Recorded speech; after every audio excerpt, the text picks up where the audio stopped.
Episode 375, The Rant, Evan Mohammed, Part 2, The Return. It's been a pandemic since we chopped it up. On a sideways rainy day, we discuss all the changes that have happened to him thus far since then. On top of still playing himself, he has a much bigger purpose, starting his own training service, eM.V.P. Performance. He talks about his unique methods, his unorthodox way of thinking to get athletes to be the best they can be. All that and more, my conversation with Evan now.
The Rant has been brought to you by the Premier Flag Football League of LI, Long Island Legends. It's an adult flag football league which has a multitude of fields in both Nassau and Suffolk County with games played on Sundays. The spring season is upon us and is rapidly approaching, starting April 7th. Interested in signing up a team? Interested individually coming on as a free agent? What about reffing? Be sure to follow and DM us at LI Legends on Instagram. Welcome to another edition of The Rant. I'm your host, Ralph the Ref. I'm with a super special guest, somebody that was originally on The Rant. I don't even know what episode because we've done so many during the pandemic. And I think we're both in a good, different mental space. And I'm really excited to catch up with him and speak to him. And I've always wanted to tell you this personally. I remember, and I forget what post it was, but this man had some tattoo on his thigh. And I was like, you know what? That's a perfect place to put a tattoo. So I ended up getting two. And I probably want to get a leg sleeve at some point. But I always wanted to let you know you're the inspiration, man. You did tell me that actually at when you were reffing at one of the leagues. And I just kept looking at your thigh. You probably thought something was going on. But I'm like, it's just, I'm all about like placement with tattoos. But I got my man, head honcho of eM.V.P. Performance, basketball training. Somebody that used to play at Holy Cross, St. Joe's, and is a pro. And somebody that I like to say is one of my friends, Mr. Evan Mohammed, man. Appreciate you, man. How are you, man? Appreciate you. We have so much to catch up, but just first and foremost, I just want to congratulate you on all of your continued success of, staying somewhere around the game. I know it's very hard around the margins, especially as you get older, when you start thinking about, your playing time. And you're probably at the point where it's like your mind is at the peak of playing, and now you're starting to see your physicality. Not to say you washed, but it's a little harder to guard a 23-year-old. Nah, you're right, 100%. Right? So, I had to figure out a pivot, so I started getting into reffing, and, you're doing such a great job with all of the kids training. So I'm really interested to see where you are and just catch up with you, man. So just talking about, we're taping this on April 2nd, 2024. What's your life like now in terms of like basketball? And we'll talk about how you got into everything. So I would say the biggest thing, the best way to sum it up is I feel like I'm stepping into who I've always been in the sense where my story, my upbringing, being that nerdy kid that started late and made it to as far as I've made it, I always told myself since young I wanted to do it to inspire the other people can do it, that it is possible no matter what. Even if you started late, don't have the genetics, undersized, and I've proved it, and I'm trying to instill it into all my kids, and a lot of them have seen crazy success in such a short time. Yeah, I think it's an interesting window into how you approach things. So I'll just say first and foremost, obviously I haven't seen Evan play in a long time, with the exception of some of his stories where they go like, yo, Ev is that dude. He can do those moves. So I'm just like, There'll be some times where I'll see a move where it's like it's so far away from the basket and you shoot it with such confidence. I just think as a referee, you appreciate this because I kind of started when it was like the height of the beginning of Steph Curry. And at the time, I was reffing a lot of CYO games. And I just remember this was the first time I've seen third grade, fourth grade, fifth grade kids just basically shirking their coach's like advice and just shooting really far. Now, their skill didn't catch up, but the confidence was there. And sometimes you just need the confidence to shoot that. So some of those moves, I think, are something that you could tell that it's not like a whimsical shot. It's something that you practice over and over and over again. And it also lends itself to, your creativity, your size, your dribbling, your handle, right? A lot of that goes into it. So, I think the first thing that I want to say before you train somebody, I think they have to get to know like how immersed you are in just the skill of it. So I just want to talk about some of the moves that I've seen. I'm not talking about a specific move, but just more so like the confidence of doing those moves, executing it in a game. It has to come from just practice and practice, right? A lot of it, I would say a lot of it is from practice, but a lot of it really just comes from the love of the game. And like when you just love something so much, you spend so much time with it, you'll try everything. And sometimes certain things that might seem unorthodox or not the norm, they might feel right in the moment. And even when I train now, the way I train, like if you were on the other side of the gym, you would be like, what is this guy doing? Right. But I just try to find different ways to challenge myself to, if we're talking making shots, I'm going to do a 360 with my eyes closed and then land and try to find the rim as fast as I can to shoot it. And I think those little things prepare you for those situations in the game as opposed to just trying the same shot as much where people will go, I'm going to make 100 in the spot of the same shot. Nah, I'd rather try 50 crazy shots where none of them are the same because in reality, basketball is a perfectly imperfect game. You don't really ever do the same thing twice. Right. And I'll say, just watching somebody from the likes of like Kyrie Irving, sometimes I'm like, if you isolate a move and you break it down to 4 moves, I'm like, first of all, I've never seen part 1, and I've definitely never seen part 4, and I've never seen 2 or 3, and I've never seen them definitely in concert with each other in combination of executing a move. But that just also comes from the improvisation of just constantly working on your game, right? So what I wanted to ask you is, now that you identify yourself as a trainer, does your playing have a back seat now because now you're more focused on that, or is it still like when is it going to give? When are you going to be like, you know what, I'm not going to play anymore, or does that give you your edge as a trainer that you're still kind of out there and playing?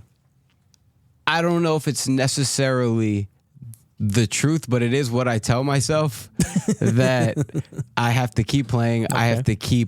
I feel like I have to be my avatar in a sense.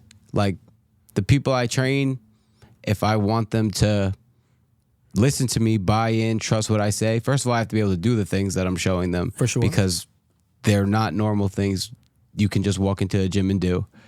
And it gives a sense of discipline where I know I have to get up, do this, workouts for health, for my enjoyment. It is my stress-free.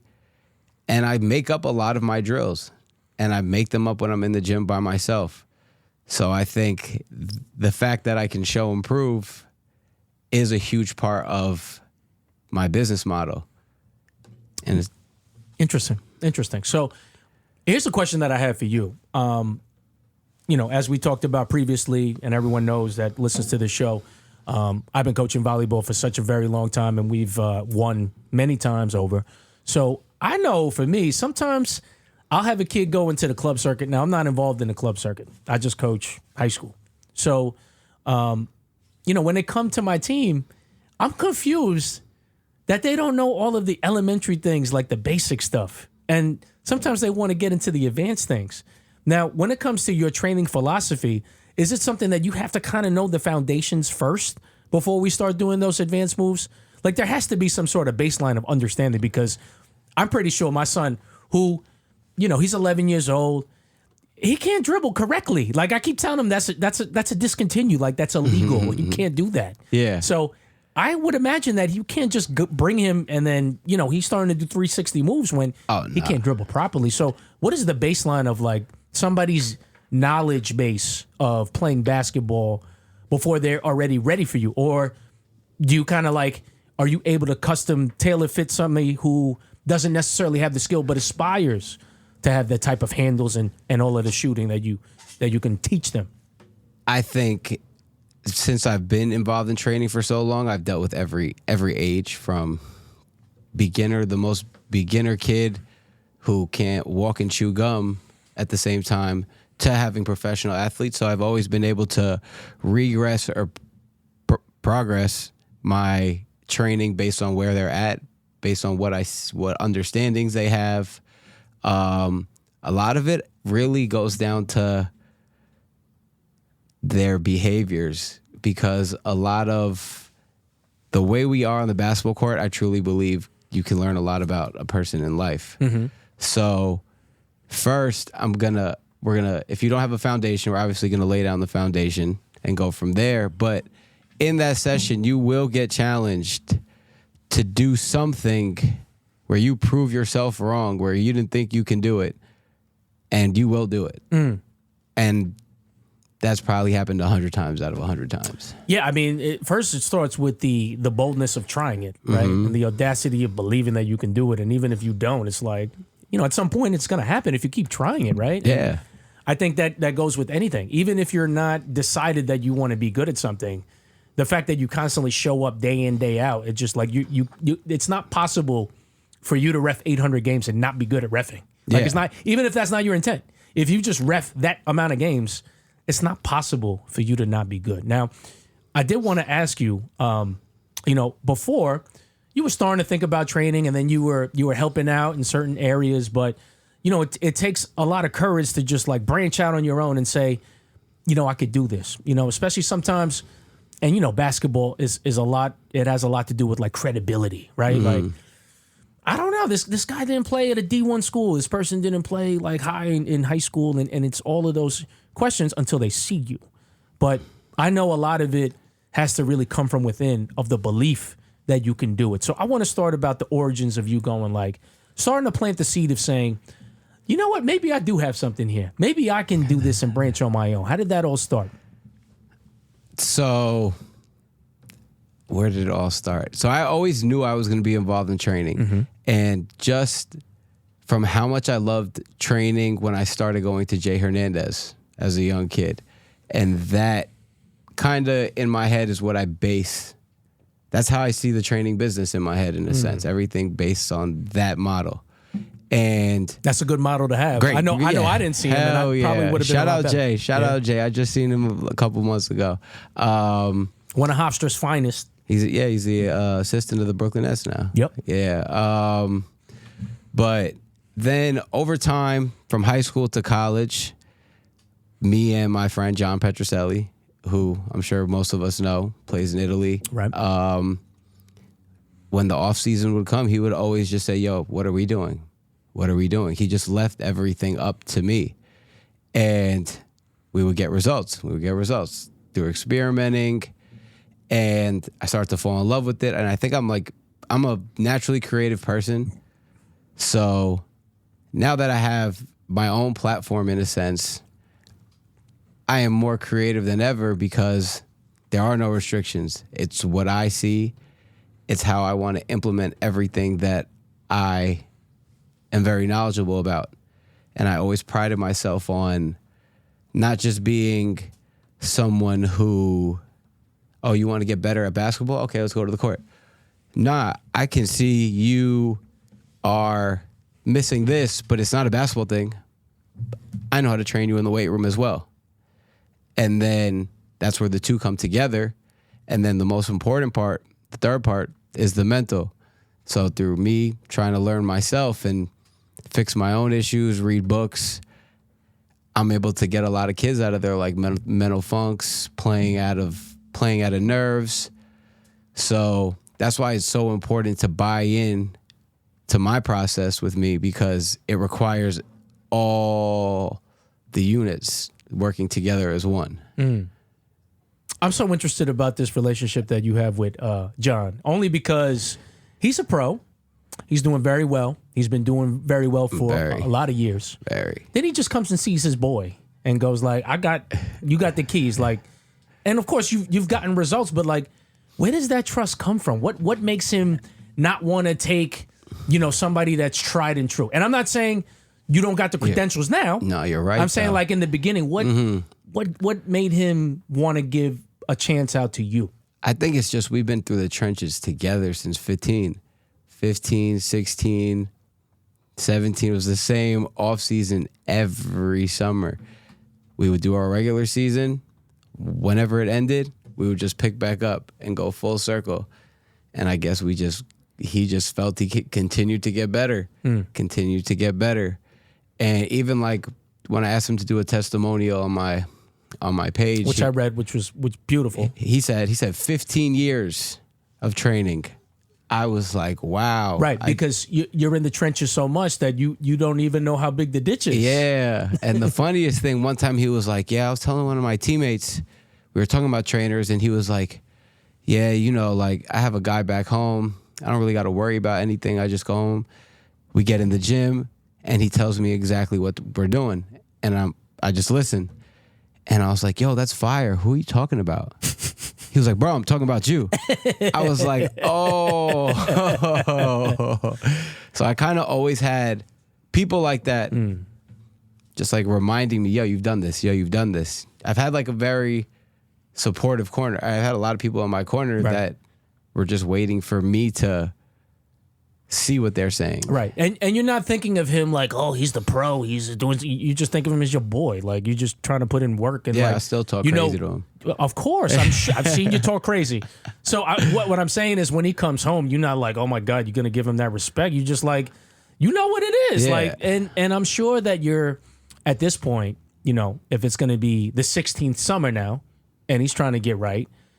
You're still going to try to be more inventive. You're going to try to be more creative. You want to hit him with the boom bap that he never got before. Always. Where it's like, always. So I'm pretty sure that whole like process of like making a new album and trying to impress your boy is like, that's probably the impetus of like how this all started. Because if you can get him right, how hard could it be to get somebody that's elementary? So now that you got that, what really, really, really, really got you over the imposter syndrome of it? Like, and I'll just use myself as an example. And we talked about this off air of just like, people will hit you with things like, yo, why don't you start your own team? How come you don't train? Well, I like to ref. Yeah, but you like, look what you do in volleyball. I don't understand why you don't. And it finally, dawned on me like, wait a minute. I've been coaching for 25 years. I got 12 championships. I've gotten hundreds of girls into college. Why wouldn't I do that? Because I can't say I didn't believe in myself. I'm just so immersed in helping the people that I'm around that I never think of it as like, you know what, I could help up so many more people if I just focused on it. So when did that imposter syndrome start like shaking off to say like, you know what, if I could do this with John, if I could do this for all my people, like let's get down. Let's do this for real. Let's like make an imprint. Let's make a legacy. Let's make it like a big influence around this area. I wouldn't even say John was the one. When John started to point it out towards me, it was kind of, I was already stepping into who I was. But the biggest thing was I was doing so many different things. You were laser focused on it. Yeah. Gotcha. And until I cut everything out, I was doing the construction overnight, working for another training company, Supreme. Until my one thing became my one thing, that's when it really all started to make sense. But I would say I really started to realize who I am with 3 clients that I still have to this day. One of them started with when he was 9. He's now a freshman on varsity at Roslyn. I call him my biggest marketing promotional tool. You know what? I did my first boys Nassau playoff game, and it was Roslyn versus Great Neck South. Were you there? They lost. Yeah. But they played well. Yeah, he's a freshman. He don't play much. But they have him on a I call him two-way player. Okay, he swing. When JV needs him, got you. They send him down And JV and he go get 25. I'm sure. But his dad, they constantly, just through him playing everywhere, bring me clients. And he'll always remind me, yo, whatever you did for him, this is the blueprint. That's one. Then I have another one. When he was 10, I said to him, I think your son is going to be the best shooter in the city when he's a senior in high school at 10 years old. He's senior now. He just finished his senior season. There was a Real Scout video, best shooter in the city in New York. So that's number 2. And then I have another one who I consider my first Division I client. When he was a freshman, when I met him, he was at McClancy, got recruited to go to Lehigh. His parents kind of left that decision up to me. What should he do? And that's a lot of pressure. Yeah. And I said, Lehigh. Worst case, if he doesn't play, he will get so much better playing against those kids. Facts. He'll go to a prep school. Kill at the prep school. I promise your kid goes to Division I. He's at Merrimack. So I think I have an eye for it. Now I have the next one up is a little 9-year-old I got. I'm throwing him in the fire. He's going through. He's playing against top 12-year-olds, 11-year-olds. But he's gonna be like the next one up, like for my brand. Right. Getting better at And you know what's so cool too is that I can kind of like at this point I can volleyball what you can do. And volleyball is interesting because it's such a shorter season than basketball. And I'm also coaching girls, so it's also a different dynamic in general. But I only have 2 months to get them to win. So it's just a different mentality of like them trying to get good. And then they have the whole year to worry about their skill. I think basketball is just so interesting because it's just so much that goes into it. And I think that key component that you talked about before is the mental, right? So that mental, and we talked about this with one of my boys who's, he's an AAU coach, and that's great that the kids are working on their skills, but they can't translate that in the game because their mental ain't right. And that's the most important thing. And you know that. You just know that from your high school experience, from your college experience, and like what it took to be a pro. The difference is the switch now of your mental being finally up to par with your physical abilities and the belief that you can do that. But I am interested because we are still dealing with kids that are in high school, and we're kind of far removed now from high school. So it's hard to figure out what makes a kid's buttons push, right? Like how can I get the most out of this kid? And how can he perform at this high level?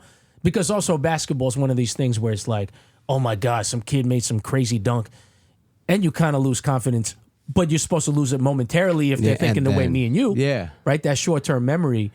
How do you go about developing somebody's mental, especially when you know that they're kind of on the fragile end of like the self-belief part, I'm not good enough, I'm not tall enough, like a whole bunch of things that don't matter when we're playing.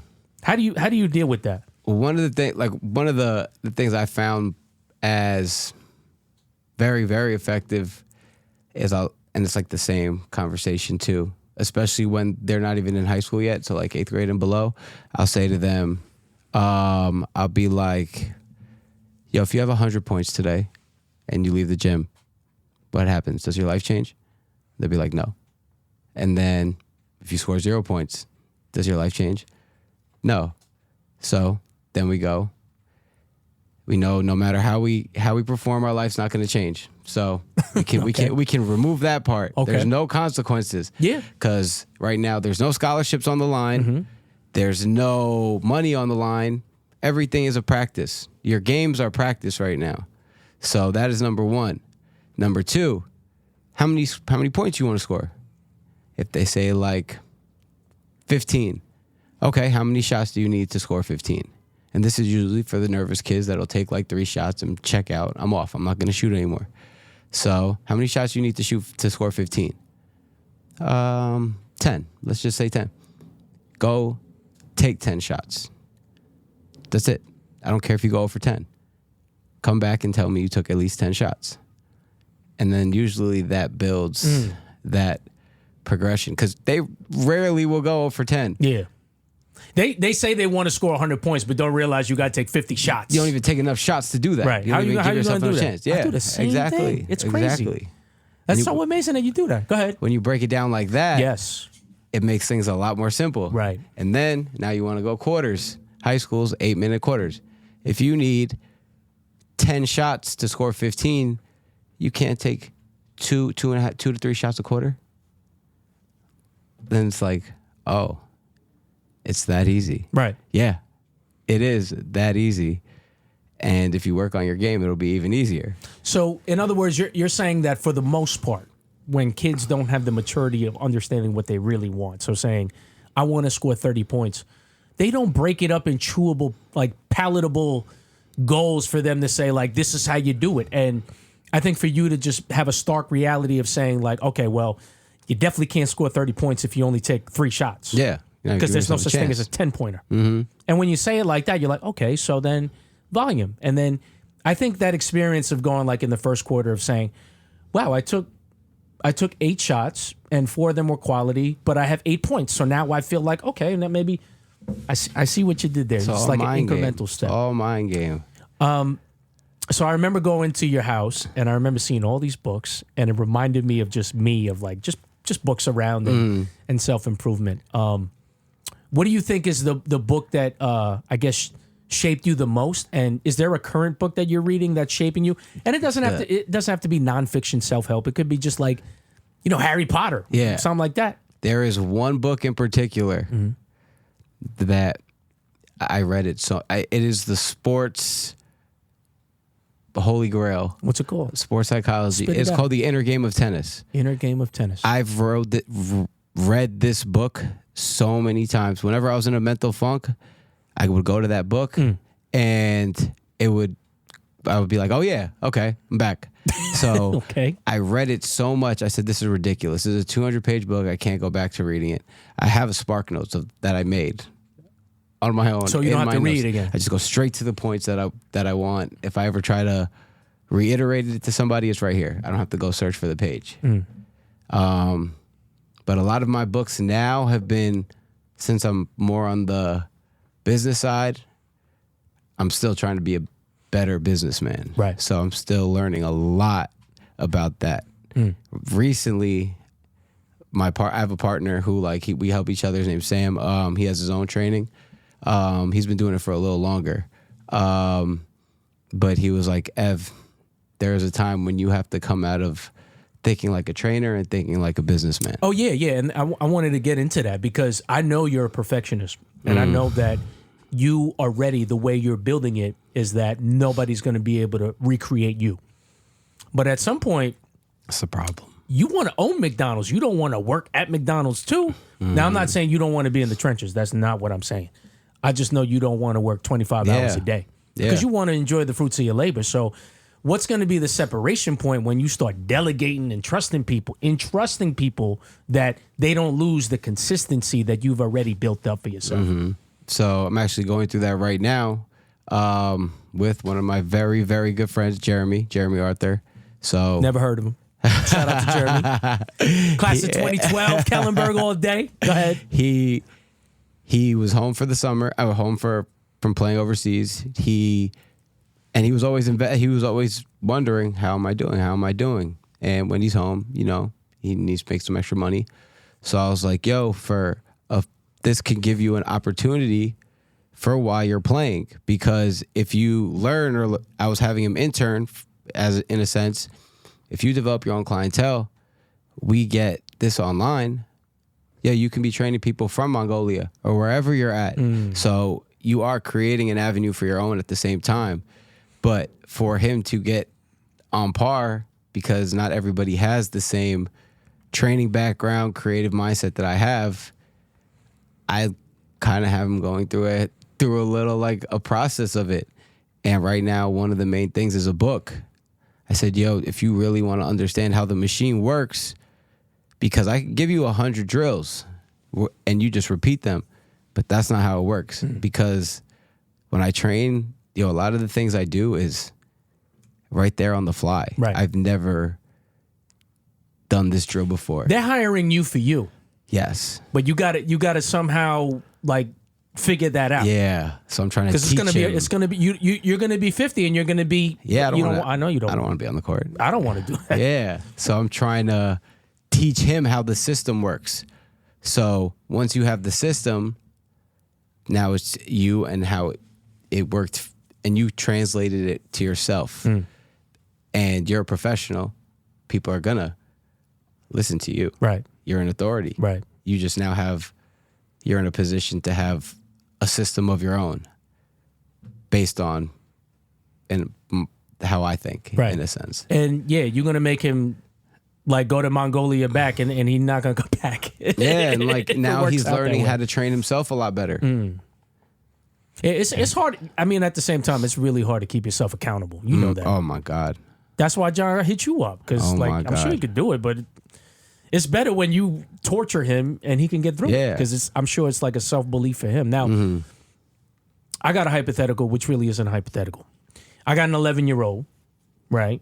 Loves soccer, and I want to teach him. But see, my thing is like, I don't want him to be me, and I don't want to impose what I wish I could have done in basketball on him. Like, I want him to like come to the conclusion like, I want to play basketball.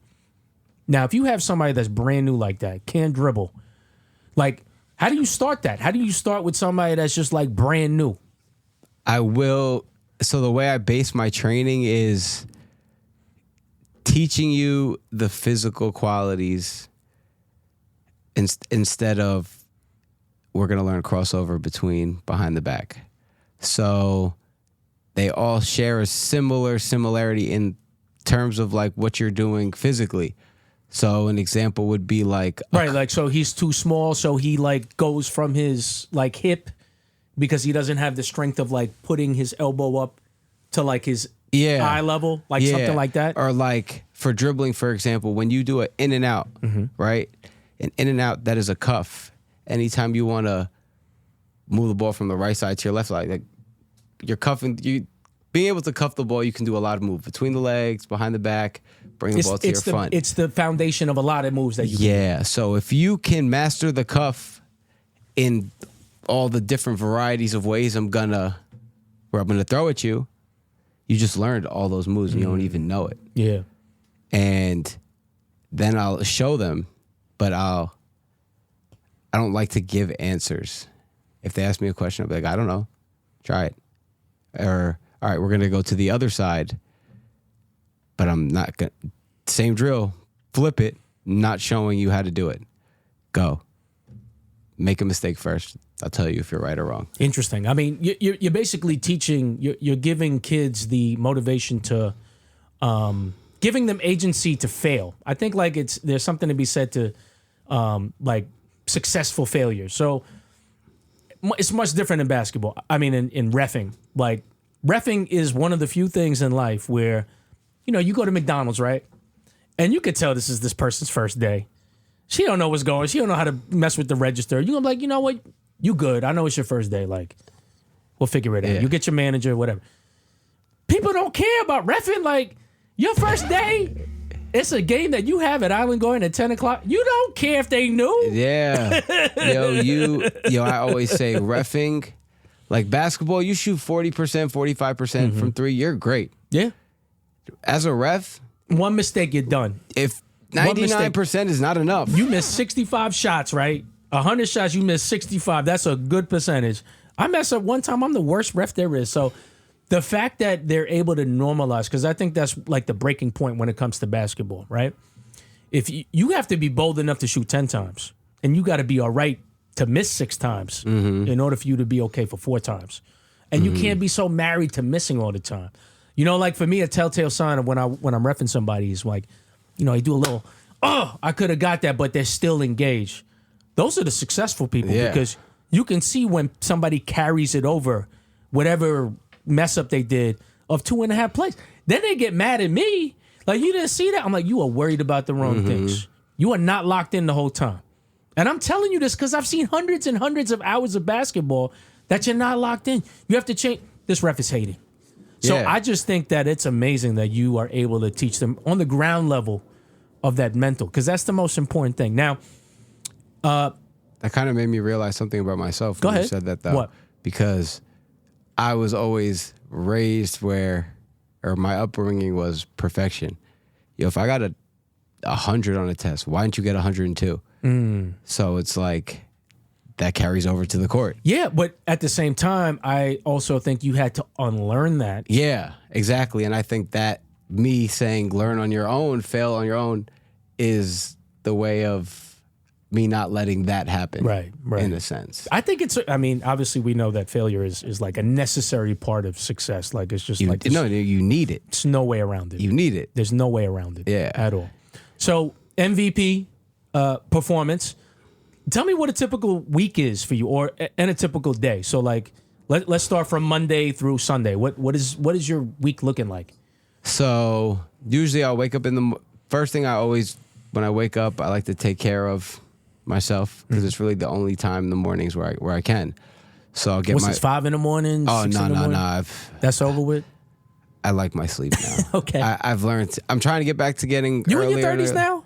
Yeah, I'm 32. Sorry. Yeah. All right. Yeah. I'm 43 now, so yeah, man. I could say it seems far, but it's really. Oh, no, it's not far. It's not. It's not far. It's not far at all. Nope. But you don't look 43 at all. Thank you, man. Nah, I would have thought 35. Thanks, man. Thanks. That's genuine. All right, cool. I'm Filipino, but black don't crack and neither do Filipinos. So I imagine if you black and Filipino like Jeremy, you ain't never gonna crack.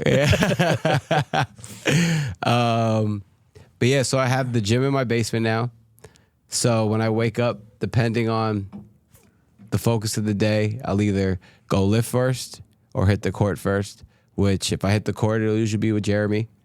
We'll go through our skills training, workouts, whatever it is, go home, rest up, plan out what's up for the day, whether I have clients, the academy. I have an academy, which is like a larger group on certain days. Now I'm running. Island Garden has their Lightning Curry Academy, which I run now as well. Nice. So there's always something basketball related throughout the day from till about 8.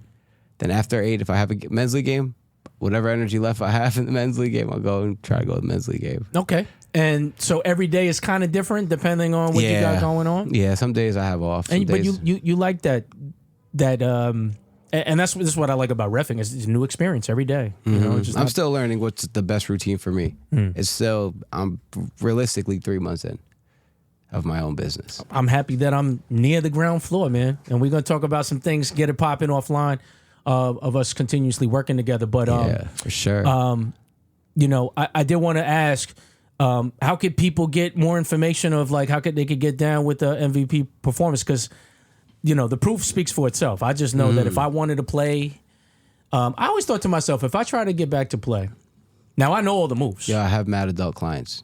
I know all the moves. I have a lot of adult clients. Because I watch it all the time. It's just that my firmware is still at Windows XP. I wish I had all these side steps and it's crazy. These rip throughs, the game is so crazy. I have none of that, man. I had none of that. Crazy now. I didn't know I could be short and just move to the side. Why did I never think of that in 10th grade? Somebody told me, they were like, yo, if your game was ahead of its time, your game was made for now, not for. That's crazy. Yo, I know that if I did any of those moves back in like 97, they'd call the walk. It's over. Like it wouldn't even work. It wouldn't even work. To this day, I swear my senior year, I got benched because I tried to split a double team with I'm the sure move. you did. They weren't ready for that. They said, a coach said, what are you doing? I was like, yo, it worked. I just lost the ball after. Yeah, you said that Benz didn't come out yet.